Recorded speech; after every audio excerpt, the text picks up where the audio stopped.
তামিম ইকবাল কি আর ক্রিকেটে ফিরবেন নাকি দায়িত্ব নেবেন বাংলাদেশ ক্রিকেট বোর্ডের হয়ে? এমন প্রশ্নের মাঝেই ভারত বাংলাদেশ সিরিজে ধারাভাষ্যকার হিসেবে অভিষেকও করে ফেলেন টাইগারদের সাবেক অধিনায়ক। ফলে তামিমের ক্রিকেট ছাড়ার গুঞ্জন জল্পনা আরও একটু চওড়া হয়। তবে এবার সব জল্পনা কল্পনা উড়িয়ে দিয়েছে একটা ফেসবুক পোস্ট। আর সেই পোস্ট নিজেদের অফিসিয়াল পেজ থেকে করেছে বাংলাদেশ প্রিমিয়ার লিগের বর্তমান চ্যাম্পিয়ন ফরচুন বরিশাল। সাউদার্ন আর্মিদের পক্ষ থেকে জানিয়ে দেওয়া হয়েছে তামিম শুধু ক্রিকেটই খেলবেন না, এবারও দলটির নেতৃত্বে থাকবেন। বিপিএলের প্লেয়ার্স ড্রাফটের এখনও সময় বাকি 10 দিনেরও বেশি, তবে তার আগেই দল গোছাতে শুরু করেছে ফ্র্যাঞ্চাইজিগুলো। এর মধ্যেই সবার আগে নিজেদের অধিনায়ক ঘোষণা দিয়ে দিল বরিশাল।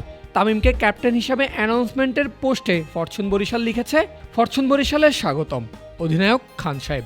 ফরচুন বরিশালের জাহাজের ক্যাপ্টেন হয়ে আবারও ফিরে আসার জন্য ধন্যবাদ। বিপিএলের অন্যতম সফল দল ফরচুন বরিশালের যাত্রা শুরু হয় 2022 আসর থেকে। প্রথম 2 আসরে দলটির অধিনায়ক ছিলেন সাকিব আল হাসান। নিজেদের প্রথম আসরেই লিগ পর্বের সেরা দল হয়েই ফাইনালে পৌঁছায় সাউদার্ন আর্মিরা। তবে কুমিল্লা ভিক্টোরিয়ান্সের কাছে মাত্র 1 রানে হেরে খুব কাছে গিয়েও ছোঁয়া হয়নি শিরোপা।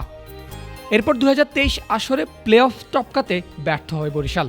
সবশেষ 2024 আসরে বরিশাল আস্থা রাখে তামিম ইকবালের ওপর এবং তার নেতৃত্বের প্রথম আসরেই শিরোপা জিতে নেয় ফরচুন বরিশাল। এমনকি এটাই ছিল বিপিএলে বরিশালের কোনো ফ্র্যাঞ্চাইজির প্রথম কোনো শিরোপা জয়।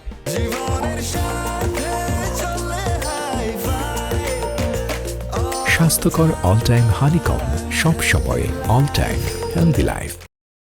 আসরে চমৎকার ক্যাপ্টেন্সির পাশাপাশি ব্যাট-হাতেও দারুণ ফর্মে ছিলেন তামিম ইকবাল।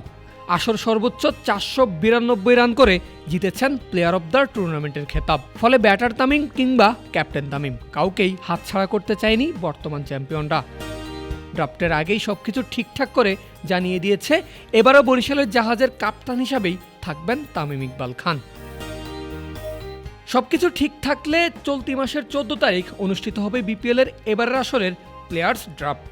আর 27 ডিসেম্বর প্রথম ম্যাচের মধ্য দিয়ে মাঠে নামবেন বর্তমান চ্যাম্পিয়ন তামিম ইকবাল। পারভেজ আল হাসান, ক্রিক ফ্রেঞ্জি।